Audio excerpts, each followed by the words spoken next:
Here we have real-time Norton Summit. I've started this video at the start of the segment. So we're going up Norton Summit. We've got like about 50 riders. Alright, now I'm going to be dead last. And as riders get dropped, I'm just going to go around them. It's not the best strategy for the fastest time because once you're closing gaps, you're using up more energy. But I just want to show you how to work the bunch on the climb, how to climb in the bunch. And ideally, you want to be at the front. You want to be in the first 5 riders at all times because being at the back, when the gap opens, you have to go around and close it. But if you're in the front top 5, you'll be alright. So the bunch is already starting to crack. We're doing maybe 400 watts right now. And you can see everyone's cadence back here, pretty slow.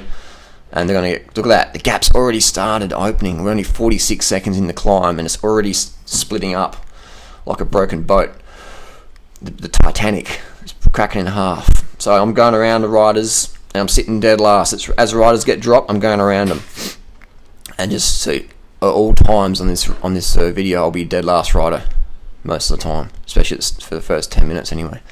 Just to show you cadences, things like that.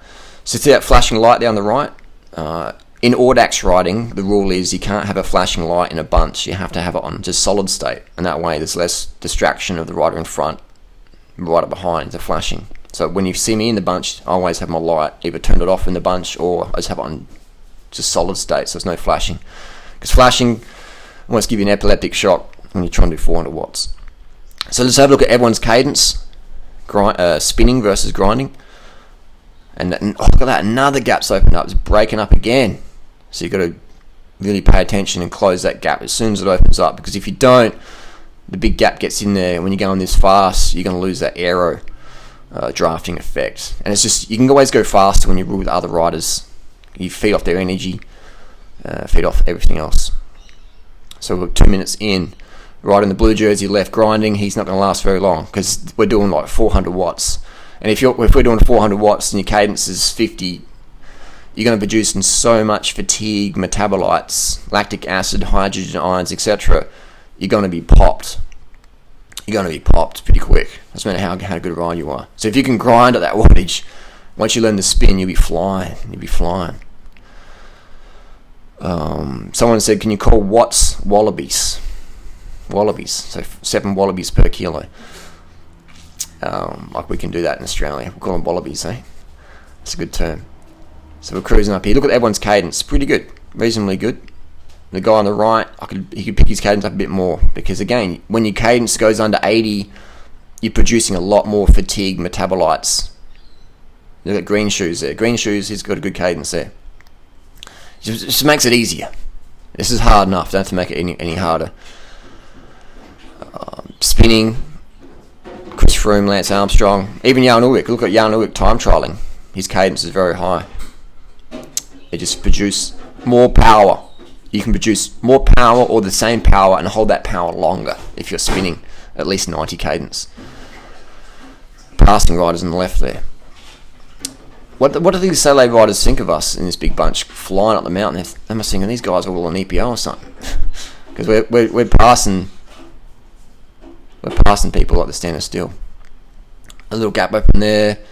When the bunch is in a single file, you know it's going full gas. If it's still 2 abreast, it's moderate.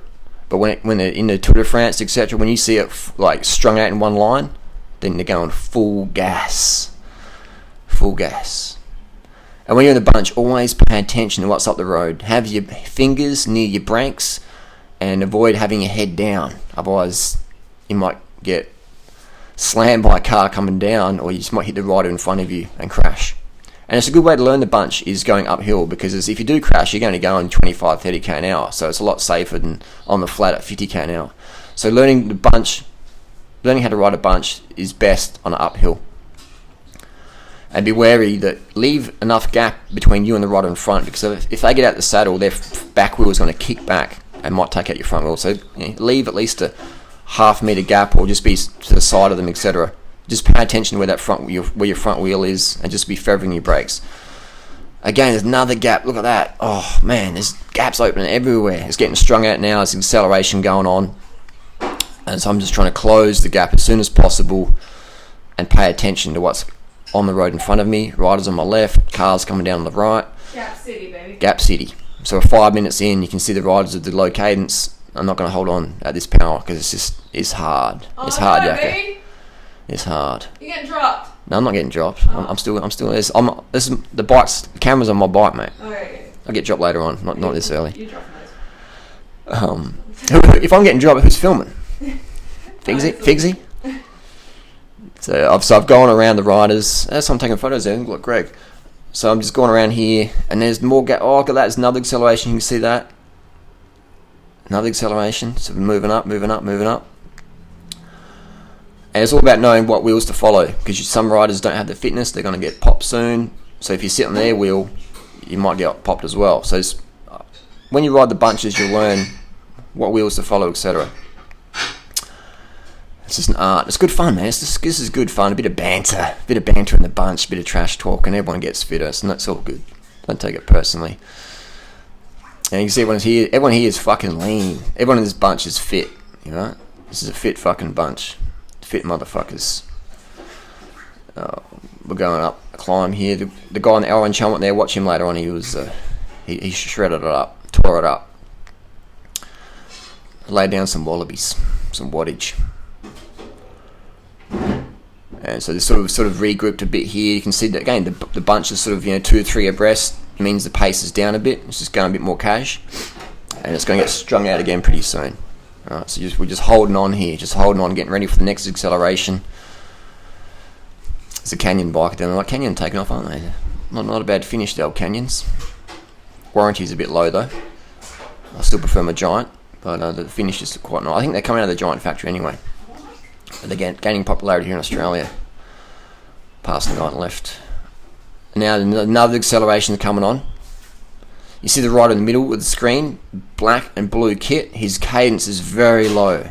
We're 7 minutes in, and his cadence is going to be too low. He's going to get popped very soon because the fatigue metabolites are going to take over his legs, and they're going to take over the brain and say, look, we can't do this anymore. Slow it down. And here we go here. This is where it's happened. I can see this guy's going to get dropped, so I go around him straight away. And look at that, it's getting strung out. Look at the gaps opening in individual riders. There's gaps opening. So whoever's on the front, I can't see who's on the front, but they're stringing it out. Another gap opening there, so we're trying to close it, doing our best to close it. You really got to just focus on your breathing and relax the mind and just push the legs and let it go. Just let it go. Let it go. The more you let go, the faster you can go. So just let go mentally, let go physically, and just fucking push the pedals, push that cadence, focus on your breathing, just let everything go. It's a bit of a meditation, absence of thought. Another gap open there, so I know I've got to close that as soon as possible. So I'm probably doing 550 watts now, just trying to hold that down, 600 maybe, just to close it on. And that sapped my legs big time there. I paid for that. But it's good training, it's excellent training. You can't get better training than this, because everyone's going full gas. In racing, people sort of save it for the sprint. But this time trial, everyone's going on full gas, alright? That's the thing of racing, it's tactics and stuff like this, but with these weekly time trials, it's just full gas. People don't care if they get dropped, as long as they push hard, they're willing to give it all. But in a race, people sit on and wait for the sprint, but this is harder than racing. I've never ever done any races this hard, because people in races, it's tactics, it's teammates, etc. This bunch, there's no teammates, it's just everyone goes full gas. So it's the best workout you can get. We're flying up the hill here, and this is where you always want to pay attention to what's up the road. Never put your head down, otherwise you might crash into a car coming down or a rider coming up. So you just always pay attention, and you want to close that gap as soon as possible. So now we had maybe 50 riders at the start, 40 riders at the start, and there's only 4 of us. There's only 4 of us left. Alright, we've got yellow socks, orange helmet, white socks. And the Colnago on the right. We're flying up this mountain here. It's good training. And we've sort of recovered a little bit now. The pace has dropped a little bit off. You can sort of see us slowing down a little bit.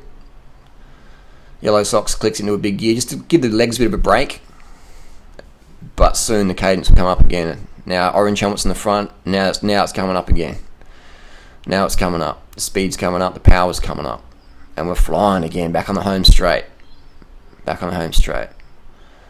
Luckily, let's slow down a bit. Let me catch my breath a little bit. And so you can see the right in front, hairy legs. Do you need to shave your legs as a cyclist? You don't need to shave your legs at all. It's not part of the cult. It's not part of the cult. But you don't have to shave legs. It's optional, alright? Female or male, hair's personal preference. But you don't need to be shaving your legs to be fast. Because you can see this guy here, he climbs fucking fast. He's like 13 minute or close to sub 13 for Nortons. Hairy legs. You don't need to shave your legs if you don't want it. Why do cyclists shave their legs? It's a bit more of the click, it's the culture. Maybe massage is easier. What else is easier? If you do have a crash, not having hair in there heals it up. But it's mainly probably massage and the culture. But you don't have to shave your legs if you don't want it. Alright? You can still fucking smash bergs with hairy legs, as we sit here. So 2 riders in the front, and I'm suffering right now.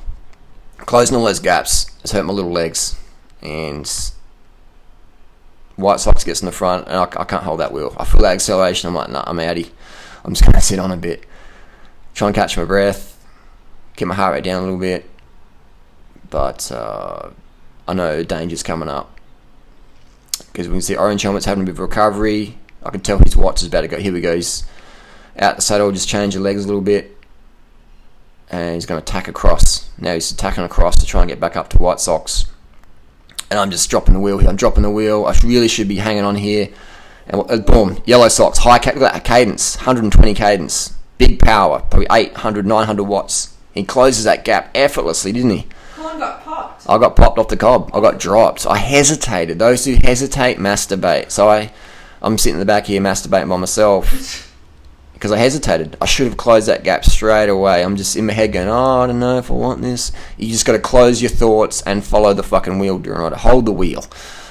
And now I'm trying to get back on, but it's too late because the road's flattened off. We're doing probably 30, 35k an hour. And if you've got 3 guys versus 1 on the flat road swapping off, you're never ever going to get back on. You're just not. So I've just made a massive mistake there. I didn't hold the wheel. And when the gap opened, I didn't close it.